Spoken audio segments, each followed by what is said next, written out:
학원복음화 11월 둘째 주 메시지를 가지고 같이 은혜를 받고자 합니다. 구약성경 에스더 1장 9절 말씀인데요. 와스디 왕후에 대해서 우리가 이야기를 하게 되거든요. 아하수에로 임금의 왕비 와스디라는 사람에 대해서 오늘 말씀을 같이 나눕니다. 그래서 1장 9절 한절 요절이지만 1장 9절에서 22절까지 전체를 보면서 어떤 상황이 벌어졌는지를 한번 같이 이해를 해보겠습니다. 구약성경 에스더 1장 9절에서 22절까지를 같이 읽습니다.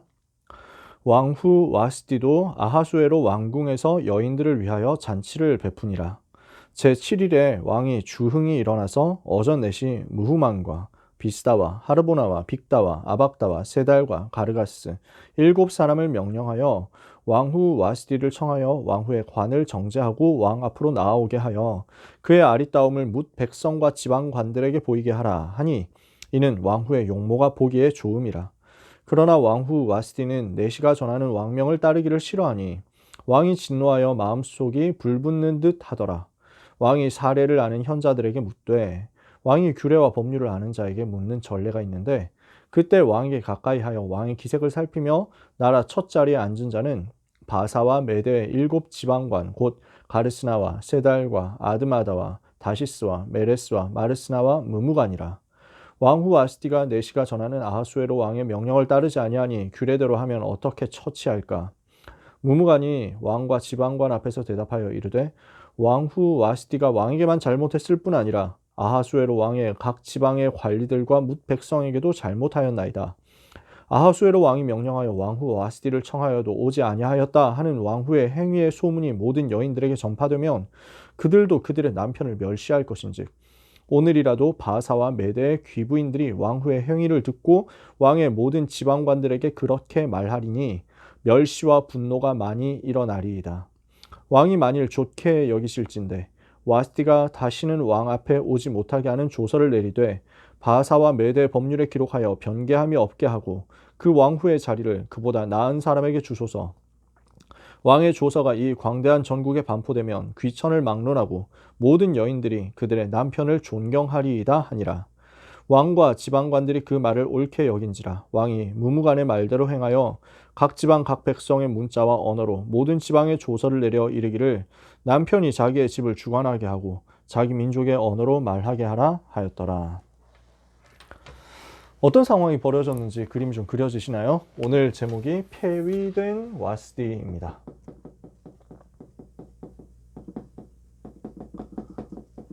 에스더 1장 9절에서 22절까지 우리가 봤습니다.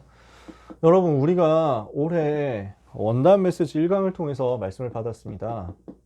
우리가 어떤 응답을 받았느냐 다시 한번 살펴봐야 되겠는데요. 전 세계는 지금 창세기 3장으로 인한 창세기 3장 이후에 그 창세기 3장 사건으로 인한 문제 가운데 완전 사로잡혀 있습니다. 어떻게 잡혀 있느냐? 사단에게 완전 잡혀 있는 것입니다. 사단에게 노예된 상태에 빠져 있다. 이것을 성경만이 이야기하고 있죠. 요한복음 8장 44절 마귀 자녀가 됐잖아요. 그래서 에베소서 2장 2절에 마귀의 종노릇을 하고 있습니다. 사도행전 10장 38절에 마귀에게 눌려 있습니다. 고린도후서 4장 4절에 보니까요. 마귀가 이 세상 신이 되어가지고 완전히 믿지 않는 사람들을 사로잡고 있는 겁니다. 그 누구도 모르는 사실이고 어떤 성공자도 어떤 학자도 어떤 경제인도 어떤 성공자도 모르고 있는 사실입니다. 그러나 성경은 분명히 밝히고 있습니다. 전 세계는 미안하지만 마귀에게 종노릇하고 있는 너무너무 안타까운 상태에 있다는 거예요. 이번 주에 여러분들이 보셨잖아요. 아니 그 인성 괜찮은 개그우먼이 그렇게 사람이 마음도 착하고 지성도 있고 인격도 괜찮은 사람이 그렇게 자기에게 오는 문제를 결국 이기지 못하고 세상을 떠났는데 누가 이 사람을 비난할 수 있습니까? 누가 이 사람이 뭘 잘못했다고 욕할 수 있습니까? 아무도 그렇게 할 수 없어요. 근데 확실한 건 그분이 안타깝게 세상을 떠났다는 거예요. 그것도 그분 어머니하고 같이 세상을 떠났다는 거예요. 그러면 그분을 너무너무 사랑했던 그 아버지는 마음이 어땠을까요? 저는 지금도 그게 참 마음이 아프고 걱정이 돼요. 아무도 그분에게 답을 줄 수 없었습니다. 아무리 그분이 노력을 해도 이 문제를 해결할 수 없었기 때문입니다. 아무리 다른 사람이 뭔가 해결하려고 해도 답을 줄 수 없었기 때문입니다. 어떤 다른 방법으로도 안 되기 때문에 하나님께서 그리스도를 보내셨어요. 그래서 그리스도께서 무슨 일을 하신 것입니까? 하나님 만나는 길을 여시고 죄의 저주를 박살내시고 사단의 머리를 박살낸 거예요. 창세기 3장 15절에 마귀의 머리를 박살내기 위해서 오셨다. 그래서 요한일서 3장 8절에 하나님의 아들이 나타나신 것은 마귀의 일을 멸하려 하십니다. 마귀의 일을 멸하시고 전 세계 사단에게 노예되어 있는 사람들이 누구든지 이 그리스도 만나면 살도록, 그리스도 만나면 마귀에게 노예된 상태에서 빠져나오도록 만드신 것입니다. 이렇게 그리스도께서 모든 문제를 해결하시고 사단의 일을 멸하셨기 때문에 그 그리스도이신 예수님을 영접하고 하나님의 자녀가 된 우리에게 뭐가 주어졌느냐? 이 사단의 권세를 꺾을 힘이 주어진 거예요. 하나님의 자녀, 예수님을 영접한 하나님의 자녀에게는 흑암 꺾는 권세, 사단의 권세를 무너뜨리는 권세가 주어진 것입니다. 성경은 이것에 대해서 줄곧 이야기하고 있어요. 그래서 많이 있지만 성경 구절 다 쓸 수 없으니까요. 마태복음 12장 28절, 29절에 하나님의 성령을 힘입어 귀신을 쫓아낼 수 있고 강한 자를 결박할 수 있는 권세를 하나님이 우리에게 주셨습니다. 그래서 로마서 16장 20절에 평강의 주님이 속히 사단을 너희 발 아래 상하게 하시리라. 마귀가 하나님의 자녀, 렘넌트 가는 걸음마다 영적인 권세 사용하고 기도할 그때마다 발 아래 무릎 꿇을 수밖에 없도록 우리에게 권세를 주신 것입니다. 그래서 사단에게 노예된 전 세계를 건져낼 수 있도록 우리에게 답을 주시고 힘을 주신 거예요. 이게 우리가 받은 응답이거든요. 이 사실을 렘넌트는 절대 놓치지 마시기를 예수님의 이름으로 축복합니다. 이 일은요, 불신자는 흉내도 낼 수 없는 일이에요. 마귀에게 잡힌 자를 건지는 것, 아무도 할 수 없습니다. 어떤 박사도 할 수 없는 일입니다. 어떤 노벨상 수상자도 사단에게 잡혀있는 사람을 건져내는 일을 할 수 없습니다. 하나님이 이 축복의 일을 여러분에게 맡기신 거예요. 여러분 렘넌트와 전도자에게 맡기신 것입니다. 아무도 할 수 없는 일을 하도록 하나님이 우리를 불렀다는 사실을 믿고 아무도 갈 수 없는 그 현장으로 가게 되는 역사가 여러분에게 있게 되기를 예수님의 이름으로 축복합니다. 자, 이 상태 속에 빠져 있는 사람에게 요 답을 줘야 되는데 줄 수 없는 사람에 대해서 오늘 이야기를 하는 겁니다. 그 사람이 와스디라는 사람이에요. 오늘 우리가 성경을 통해서 본문을 통해서 봤죠. 이 사람은 굉장히 아름다운 사람이었습니다. 매우 아름다운 여자. 성경에 이렇게 써 있잖아요. 미모가 출중했다, 아름다웠다 이렇게 되어 있죠. 와스티라는 말 자체가 달콤한 것 이런 말입니다. 그래서 사람들이 좋아하는 것 이런 뜻이에요. 가장 좋은 것 이런 뜻입니다. 그래서 아마도 이게 본명이 아니었지 않겠냐 이렇게 사람들은 생각합니다. 왜냐하면 역사 기록에 남아있어요. 아메트리스인가 하여튼 막 기록이 남아있어요. 왕비의 이름이. 그래서 와스티라는 이름은 아마도 이 왕비의 아름다움을 표현하기 위해서 이런 단어로 붙여가지고 설명한 게 아니냐 이렇게 많은 학자들은 생각을 하고 있습니다. 이 사람이 바사 왕 아하수에로의 왕비였잖아요. 우리가 지난주에 봤죠. 바사 왕, 페르시아 왕 아하수에로라는 사람이 어떤 사람이었는지를 지난주에 우리가 봤습니다. 그 사람의 왕비예요. 아마 정확하진 않지만 왕비가 될 정도니까 틀림없이 배경이 굉장히 좋았을 것이다 라고 저는 생각합니다. 왜냐하면 정제 왕조 국가에서 왕비를 아무나 뽑지 않거든요. 주로 이제 막 어떤 귀족, 어떤 굉장한 이제 관리, 높은 사람 이런 집안에서 많이 뽑습니다. 그러니까 어떤 주석학자도 한 7명의 중요한 이제 페르시아의 7명의 중요한 모사들이 있었는데 왕의 조언자들이 있었는데 그 중에 한 명의 딸이었다 이렇게 하는 학자의 견해도 있었습니다. 제가 보니까 그렇게 있더라고요. 자 보세요. 미모도 가지고 있고 굉장한 실력도 가지고 있고 이래서 배경도 가지고 있고 이렇게 해가지고 왕비로 뽑혔다는 거예요. 모든 것을 다 갖추고 있었다라고 할 수 있습니다. 모든 것을 다 가지고 있었는데 할 수 없는 것 한 가지가 있는 거예요. 뭡니까? 영적 질병에 빠진 성공자를 고칠 수 없는 겁니다. 영적 병에 사로잡힌 성공자를 고칠 수 있는 답을 가지지 못한 사람이란 말이에요. 이게 지금 이 와스디라는 사람이죠. 어떤 상황이 벌어졌습니까? 임금이 잔치를 벌입니다. 아하수에로가 잔치를 벌였어요. 와스디도 그때 잔치를 벌입니다. 그 내용을 지금 에스더 1장 1절에서 9절까지 설명을 하고 있습니다. 어떤 상황이냐? 지금 지난주에 잠깐 얘기를 했었지만요. 아하수에로 왕은 지금 아버지 다리우스 임금이 그리스와 전쟁에서 졌잖아요. 여기에 대한 복수를 하겠다는 거예요. 그래서 페르시아라는 나라가 얼마나 강한 나라인지를 보여주겠다. 그리고 저 그리스 떨거지들을 없애버리고 내가 저 아버지가 못한 저 나라 정복까지 내가 하겠다. 이렇게 마음을 먹은 거죠. 180일이나 잔치를 벌였다고 하는 것은 많은 학자들의 통일된 견해인데, 이 180일 동안 지방에 있는 귀족들을 불러 모으면서 이 사람들에게 지시를 하고 작전 계획을 짜는 자리였다는 거예요. 180일이나 놀고 먹으면 곤란하죠. 그렇지 않겠어요? 나라 운영이 안 되잖아요. 아무리 왕이 좀 이상한 사람이라도. 그러니까 180일 동안 큰 잔치를 벌여가지고 지방에 있는 사람들을 불러들이는데, 다 한꺼번에 불러들이면 나라가 마비되니까 계속 돌아가면서 부르는 거예요. 불러가지고 식사 대접도 하면서 같이 연구도 하고, 그 다음에 군대 불러가지고 군사 훈련도 시키고 쭉쭉쭉쭉 작전 계획을 짜는 겁니다. 이런 일을 다 해놓고 180일 다 지났어요. 그렇게 해가지고 1장 4절에 보면 180일 동안에 나타낸 다음에 이 날이 지나면서 마지막에 7일 동안 잔치를 하는 겁니다. 그래서 아하수에로 왕이 진짜 이번에 잔치예요. 다 불러놓고 잔치를 하는 거예요. 이제 술 엄청 먹고 뭐 이렇게 하는 잔치를 하는 겁니다. 그래서 1장 7절에 보면 금잔으로 술을 마시게 했는데 각기 잔의 모양이 다 다르고, 왕이 돈이 많으니까 왕의 술, 어주라는 것은 왕이 베푸는 술입니다. 이게 한이 없었던 거예요. 마시는 것도 법도가 있어 사람으로 억지로 하지 않게 했다라는 것은 억지로 마시지 않도록 했다라는 말도 되고, 반대로 또 마시고 싶은 만큼 마음대로 마셔라, 이만큼만 마셔라, 이런 이제 금지도 없었다는 거예요. 분량의 한계도 없었다는 거예요. 성경학자들이 주석한 내용입니다. 이렇게 해서 모든 국내 관리에게 명령할 각 사람이 마음대로 마셔라, 이렇게 된 거죠. 7일 동안 엄청 놀고 먹는 잔치를 한 거예요. 그래서 와스디도 그때 이제 왕궁에 있는 여자들을 불러가지고 잔치를 베풀었다, 이렇게 되어 있죠. 그러면 이 상황을 두고 몇 가지를 생각해 볼 수 있습니다. 와스디는 그때 무엇을 했느냐?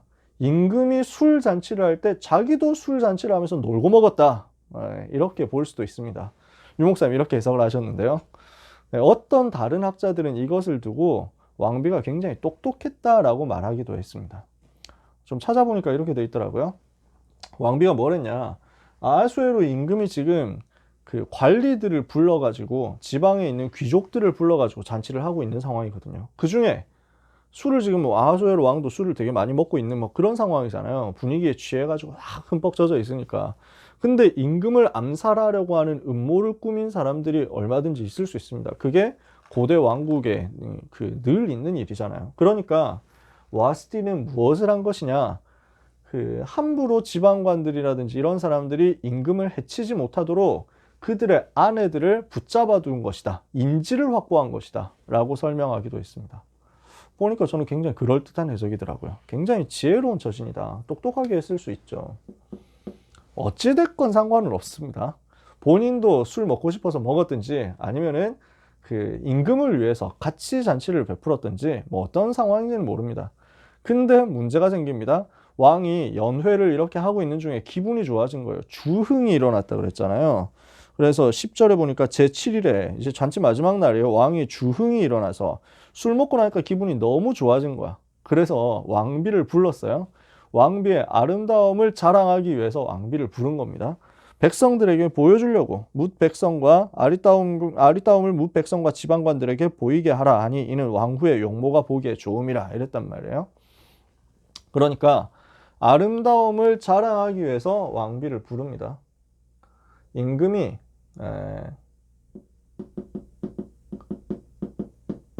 잔치 자리에 왕비를 불렀어요. 이게 지금 나오는 사건이에요. 근데 이게 어떤 상황이냐 했을 때 굉장히 왕비의 입장에서는 모욕적인 상황이 될 수도 있습니다. 왜냐하면은 이제 그 보니까 왕후의 아름다움을 보여주겠다는데 지방에 있는 관리들에게 보여줄 뿐 아니라 백성들에게도 다 보여주겠다고 하는 거예요. 이러면은 왕비의 입장에서는 나를 백성들에게 함부로 보여가지고 지자랑하려고 이렇게 생각이 들 수도 있습니다. 정확한 건 모릅니다. 유 목사님은 어떻게 해석하셨냐? 저는 다른 학자들이 이렇게 해석하는 거 못 봤는데 굉장히 신박한 해석이라고 생각합니다. 유 목사님 뭐라고 해석하셨냐면 잔치를 너무 하다 보니까 술 먹고 퍼져가지고 임금이 불렀는데도 못 갔다. 이렇게 해석을 하셨습니다. 그렇게 볼 수도 있습니다. 여러 사람들이 이제 여러 가지 해석을 했더라고요. 확실한 건 와스티는 이것을 거절했습니다. 왕의 부름을 거절한 거예요. 왕의 청을 거역한 겁니다. 왜 그랬느냐? 요세푸스 같은 이제 학자는 굉장히 그 시대에 오래된 이제 그 시대의 학자잖아요. 그 시대에 아마 요세푸스라는 학자는 그 유대인 학자로서 이제 초대교회 당시에 활동했었던 그런 학자예요. 그래서 이 사람 같은 경우는 왜 거절했느냐를 두고 페르시아의 관습이 있었다. 낯선 사람들에게는 아내의 얼굴을 보이지 않아야 된다는 페르시아의 관습이 있었다. 이것 때문에 와스티가 안 간 것이다. 설명을 하기도 했습니다. 또 다른 학자들은 술 취한 손님들 앞에 나가야 되니까 왕후로서 위엄을 손상당할 수 있기 때문에 안 갔다. 이렇게 해석하기도 했고요. 또 다른 해석들은 와스티가 당시에 외모에 뭔가 흠이 생겨가지고 뭐 피부 트러블이 생겼다든지 이래서 안 나갔다. 이렇게 주장하기도 합니다. 또 다른 학자들은 이거는 이제 유대 탈무드에 나오는 해석인데요. 와스티가 그러니까 왕이 왕비를 부를 때 벌거벗고 나오라고 명령을 했다는 거예요. 면류관만 쓴 채 벗고 나와라. 이렇게 했으니까 그런 모욕적인 명령은 나는 들을 수 없다. 이렇게 해서 거절했다는 거죠. 많은 학자들은 주로 두 번째 설에 좀 비중을 두고 있습니다. 그래서 술 취한 손님들 앞에 나는 감히 그런 자리에 함부로 나갈 수 없다. 내가 지금 체면이 있고 위신이 있다. 이렇게 얘기를 했다는 거예요. 그래서 보통 페르시아 사람들이 술주정이 굉장히 심했다는 기록이 있었어요. 헤로도투스 지난주가 얘기했었던 헤로도토스라는 사람이 그렇게 해석을 했대요. 그래서 아무튼 간에 그 뭐 중요한 내용은 아니에요. 왕비는 나름대로의 이유가 있었겠지만 어찌됐건 간에 왕이 불렀을 때 그것을 거절한 겁니다. 자, 이게 왕비의 잘못이었을 수도 있고 왕의 잘못이었을 수도 있습니다. 누구의 잘못이냐? 그거는 정확하지 않아요. 성경에 기록된 것만 가지고는 나머지 자료는 많이 없기 때문에 우리가 다 알 수가 없어요. 근데 맞다 틀렸다 이전에 둘 다 실패한 겁니다. 둘 다 굉장한 성공자지만 둘 다 굉장히 실패한 겁니다. 가정이 무너지고 왕궁이 깨지고 이런 상황이 벌어진 거죠. 큰 실패가 여기에 이 사건 때문에 생긴 겁니다. 이렇게 해서 와스티는 왕비의 자리에서 내려오게 되거든요. 왕비의 자리를 빼앗기게 되죠. 자, 세상의 권력은요, 영원하지 않습니다. 지금 잘 나간다 해가지고 그거 두고 교만하다가는 나중에 완전히 실패하게 됩니다. 그래서 사람이 진짜 역사를 알고 하나님을 아는 사람은 두려워할 줄 알고 겸손할 줄 알아요. 자기 마음대로 막 이렇게 저지르고 이렇게 할 수가 없습니다. 세상의 권력은 하나님께서 허락하실 때만 돌아가는 것이고 하나님께서 빼앗으시면 순식간에 날아가는 거예요. 이렇게 해서 와스티는 하루아침에 왕후의 자리에서 폐위가 됩니다. 물러나게 되는 거예요. 근데 문제는 그 다음입니다. 이렇게 해서 지금 어떻게 보면 아하수에로 임금의 충동적 결정이라고 할 수 있습니다. 임금이 결정하고 신하들이 거기에 이제 뒷받침을 해가지고 부추겨서 결정을 이렇게 충동적으로 한 거예요. 무무간이라는 신하가 나와가지고 이거는 반드시 잘라야 됩니다. 이렇게 해서 왕비를 이렇게 해가지고 놔두면은 페르시아 전체에서 그 여자들이 남편의 말을 무시할 것입니다. 절대로 그냥 둬서는 안 됩니다. 이렇게 해가지고 막 하니까 임금이 이렇게 결정을 하거든요. 근데 지금 지난번에도 얘기했지만 이 왕후 폐위 소동을 겪은 다음에 아하수에로 임금은 그리스와 전쟁을 했습니다. 그리고 그 전쟁에서 졌습니다. 완전 패배한 거예요. 이렇게 하고 나서 돌아오니까 너무 허무한 거죠. 막 이렇게 술 기운의 왕비를 잘라가지고 왕비를 쫓아냈다. 여기에 대해서 자기가 생각이 드는 거예요. 그리고 전쟁 치고 나서 돌아와 보니까 왕궁에 왕비가 없다. 이거 생각하니까 또 허무한 거죠. 그게 2장 1절입니다. 왕이 전쟁에서 지고 돌아와가지고 다시 생각하니까 생각이 드는 거예요. 2장 1절에 그 후에 아하수에로 왕의 노가 그침에 와스티와 그가 행한 일과 그에 대하여 내린 조서를 생각하거늘 이렇게 됩니다. 그러니까 지금 어떤 상황이 벌어졌는지 아시겠어요? 지금 아하수에로 임금은 후회를 하는 겁니다. 고민을 하는 거예요. 뭐 어떤 생각을 했는지 정확하게 알 수 없지만 문맥상 읽어보면 다시 생각하는 겁니다. 노는 그쳤고 와스티 생각은 다시 나는 거예요. 그러니까 왕의 측근 신하들, 특히 무무간이라는 그 사람 기억나세요? 왕비 쫓아내야 된다 이렇게 얘기했던 그 사람 있죠. 그 사람 입장에서는 이렇게 고민하고 있는 아하수에로 임금의 모습을 보니까 불안하죠. 왜 그래요? 아, 다시 와스티 불러야 되겠는데? 부르면 안 될까? 막 재결합하면 안 될까? 뭐 이 생각을 하고 있단 말이에요. 이 상황에서 안 됩니다. 저 잘라야 됩니다. 했던 그 무무관 입장에서 와스티 돌아온다고 생각해 보세요. 나를 그때 자르자고 했던 인간이 누구였지? 해가지고 막 불러들인다 하면은 무무관은 할 말이 없거든요. 당장 아웃되는 거예요. 그런 사람들을 비롯해가지고 측근 신하들이 이렇게 불안하죠. 그래서 뭐라고 하느냐 하면은 왕을 부축입니다. 새 왕비를 뽑읍시다. 이렇게 얘기를 하는 거예요. 2장 2절에 왕의 측근 신하들이 아뢰되 왕은 왕을 위하여 아리따운 처녀들을 구하게 하옵소서. 왕의 눈에 아름다운 처녀를 와스티 대신 왕으로 삼으소서. 이렇게 해가지고 부축입니다. 전에 왕비를 쫓아냈으니까. 신하들의 주장을 가지고 새 왕비를 뭐 선출이라고 하면 웃긴데 말이. 하여튼 새 왕비를 뽑자 이렇게 얘기를 하는 거예요. 약간 좀 오래된 말이지만 이렇게 써볼게요. 그 상황에는 이런 말이 맞으니까 간택이라고. 여러분 사극 같은 데서 한번 들어보셨죠? 새 왕비를 뽑읍시다 이렇게 주장을 하는 겁니다. 자, 어떤 상황이었는지 여러분 그림이 좀 그려지세요? 많은 계산들이 들어있는 내용입니다. 자, 와스티라는 왕비가 만약에 굉장히 중요한 배경을 가지고 있는 큰 신하의 딸이었다. 근데 이 사람이 지금 왕비의 자리에서 쫓겨났다. 그러면은 그 신하, 이 사람들은 권력에서 밀려난 거잖아요. 그럼 이제 이 신하의 라이벌들 입장에서는 와스티를 쫓아냈으니까 굉장히 우리는 성공했다 이렇게 생각하는 거죠. 근데 와스티가 만약에 돌아온다? 우리는 다 지금 사약 먹고 처형당할 수도 있다. 이렇게 생각 드는 거예요. 그런 일이 조선시대에 있었잖아요. 숙종임금 때 경신왕국, 기사왕국 뭐 이런 거 얘기 들어보셨나요? 인현왕후라는 왕후가 있었는데 이 왕비를 숙종임금이 쫓아내죠. 이러니까 왕후 가문을 비롯한 그 세력이 전부 다 아웃이 되는 거예요. 이렇게 해가지고 그 자리에 누가 들어갑니까? 장희빈이라는 사람이 들어가잖아요. 이 사람을 중심으로 해가지고 장희빈만 뭐 총애를 받는 게 아니라 그 배경에 있었던 한파들이 전부 다 일어나가지고 힘을 얻는 거죠. 근데 인현왕후가 다시 돌아와요. 장희빈이 다시 쫓겨나요. 이렇게 되니까 권력 상황이 또 순식간에 바뀌는 거죠. 숙종 임금도 이런 것들을 활용해가지고 막 이렇게 신하들을 싹쓸이하고 뭐 이런 것들이 있는 거예요. 지금 많은 계산들이 궁중암투 권력 투쟁이 벌어지는 겁니다.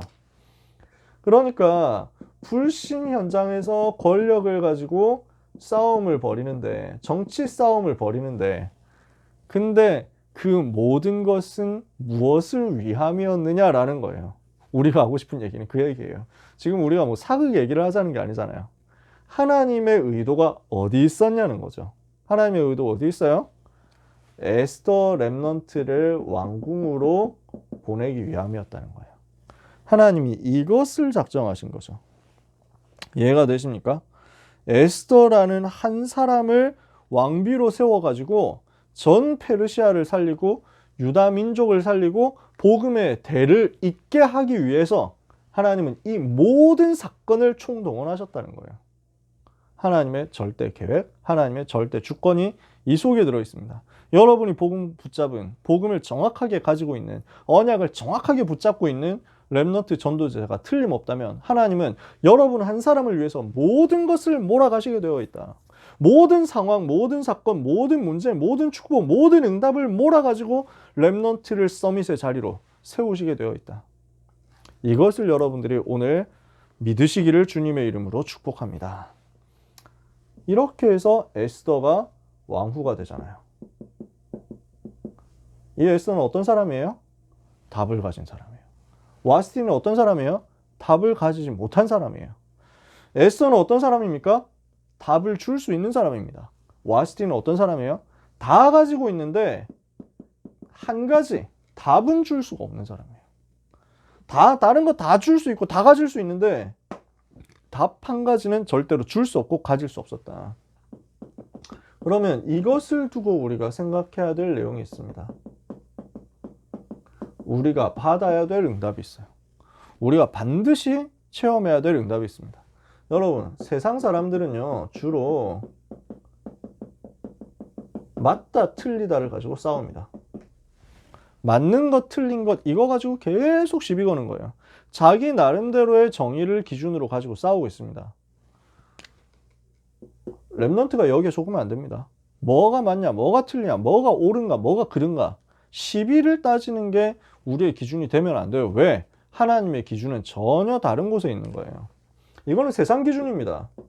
하나님의 기준은 여기에 있지 않습니다. 그러니까 여러분 이제 성경 보면요, 이해 안 되는 부분들이 쭉 나옵니다. 구약 성경에 보면 예를 들어서 아니 아브라함이 잘못해가지고 자기 부인 사례를 왕궁으로 보내버렸다니까요. 자기 부인인데 자기 동생이라고 이렇게 거짓말해가지고 왕궁으로 이렇게 보내버렸다니까. 그래서 왕궁에서 파라오가 후궁으로 첩으로 이제 사라를 드리려고 했던 거예요. 그러니까 하나님이 파라오한테 재앙을 내리죠. 너 임마 그런 짓을 하면 안 되지 이래가지고. 파라오 입장에선 당황스러워요. 나 아무 잘못 안 했는데. 그래가지고 너는 왜 유부녀를 데리고 들어왔냐, 남의 아내를 빼앗다니 진짜 너는 나쁜 놈이구나, 하나님이 그런단 말이에요. 그러니까 아니 저는 이거 동생이라고 해가지고 데리고 왔습니다. 아브라함이 지가 지 부인이라고 했으면 저는 안 데려왔을 거예요. 지가 지 동생이라고 해가지고 제가 데려왔거든요. 그러니까 시끄럽고 네가 잘못했다 라고 하는 거예요. 여러분, 옳으냐 그르냐 이거 관점으로 보면 파라오가 잘못한 게 없습니다. 애굽의 파라오 이 사람은 잘못한 게 없고 그냥 그 당시에 관습, 그 당시에 법률대로 했을 뿐입니다. 근데 하나님은 파라오한테 저주 내리고 아브라함한테 축복하잖아요. 왜 그럴까요? 에서라는 사람이 잘못한 게 없습니다. 오히려 야곱이 얍삽해요. 이래서 에서에게 가야 될 축복을 자기가 빼돌려가지고 다 훔쳐가잖아. 근데 하나님은 야곱을 축복하고 에서는 버렸다니까요. 왜 그러냔 말이에요. 왜 그러냐? 하나님의 관심은 맞다 틀렸다 있지 않습니다. 복음을 누가 가지고 있느냐 그거에 있는 거예요. 언약을 누가 붙잡았느냐 거기에 있는 거예요. 왜 그렇습니까? 아무리 맞는 것을 해도 이 땅에 오는 영적인 문제를 해결 못하는 거예요. 옳은 것, 정의로운 것, 바른 것, 훌륭한 것, 착한 것을 가지고 사단을 이길 수 있습니까? 못 이기는 거예요. 그래서 하나님이 그리스도를 보냈다니까요.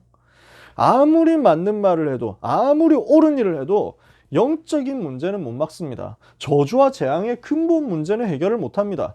복음이 아니면 사람을 살릴 수가 없고 복음 아니면 답을 줄 수가 없습니다. 그래서 우리는 맞다 틀렸다가 아니에요. 하나님의 관심은 어디 있냐? 요 상황에서 하나님의 관심은 어디 있냐? 아하수에로라는 이 사람의 영적인 문제를 볼 수 있어야 된단 말이에요. 이 사람이 지금 영적인 질병에 시달리고 있는 사람이라니까. 지난주에 얘기했잖아요. 이 사람을 잡고 있는 영적 세력이 있으니까 영적 싸움을 해야 되는 거예요. 아하수에로를 가지고 이상한 데로 자꾸 빠뜨리고 실패시키려고 하는 사단의 세력, 정사와 권세와 이 어둠의 세상 주관자들을 잡고 있는 하늘에 있는 악한 영들, 이것과 영적 싸움을 해야 되는 거예요. 그리고 거기에 정확한 답을 전달해야 되는 거예요. 로마서 16장 25절에서 27절, 영세 전부터 감추어졌었던 그 답, 이제 나타내신 바 된 그리스도라는 그 답, 세세 무궁토록 하나님께 영광을 돌리게 될 그리스도로 말미암은 그 답, 이 답을 전달해 줘야 되는 거지.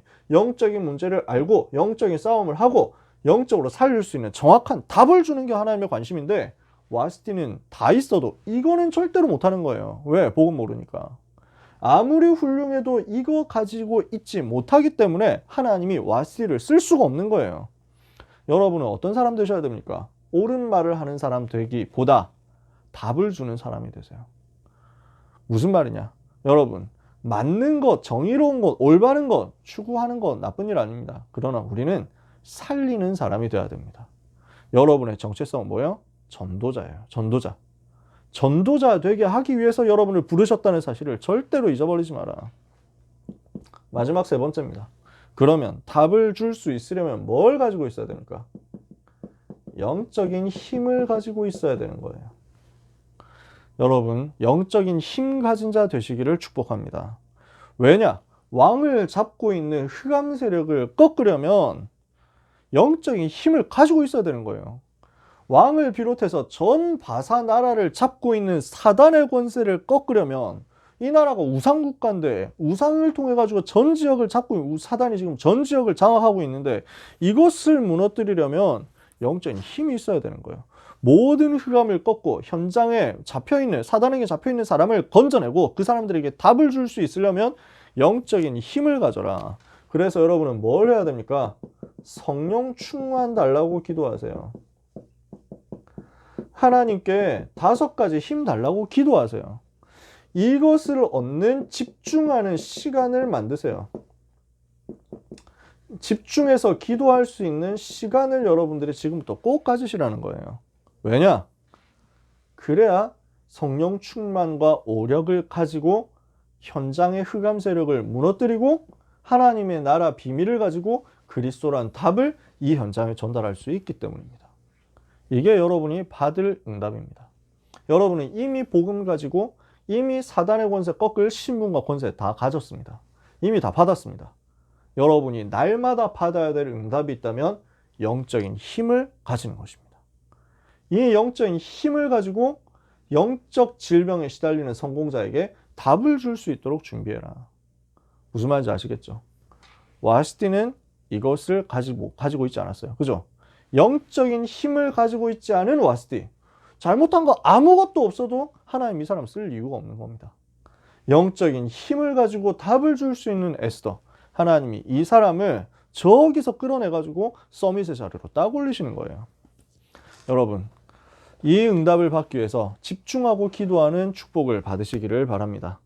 와스티에게 없었던 것, 에스더에게 있었던 것, 그것을 나의 것으로 만드는 축복의 역사가 모든 이 말씀 듣는 여러분에게 임하게 되기를 예수 그리스도 이름으로 축원합니다. 기도하겠습니다. 하나님 은혜를 감사합니다.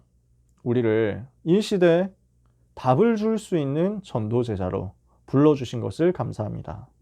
전 세계가 어둠에 덮였고 모든 사람이 멸망 가운데 있으며 저 성공자들조차도 영적 질병에 시달리고 있사오니 이 문제의 근본 원인을 아는 자로서 이 근본 문제 해결하신 그리스도의 답을 정확하게 전달하는 증인들이 되게 하여 주시옵소서. 사단에게 잡힌 자들을 건져내도록 마귀의 일을 멸하신 그리스도 이름을 날마다 말하게 하여 주옵소서. 이 일을 할 수 있도록 우리에게 성령의 충만함을 주옵시며 5가지 힘, 영력, 지력, 체력, 경제력, 인력을 주시옵시고 이 힘을 얻을 수 있는 영적인 시간, 서밋 타임, 영적 시스템 갖추는 응답의 역사가 모든 렘넌트와 전도자들에게 있게 하여 주옵소서. 이번 한 주간 하나님이 주시는 은혜를 충만히 받고 답을 줄 수 있는 사람으로 하나님이 축복하시는 한 주간 되게 하여 주옵소서. 예수 그리스도의 이름으로 기도합니다. 아멘.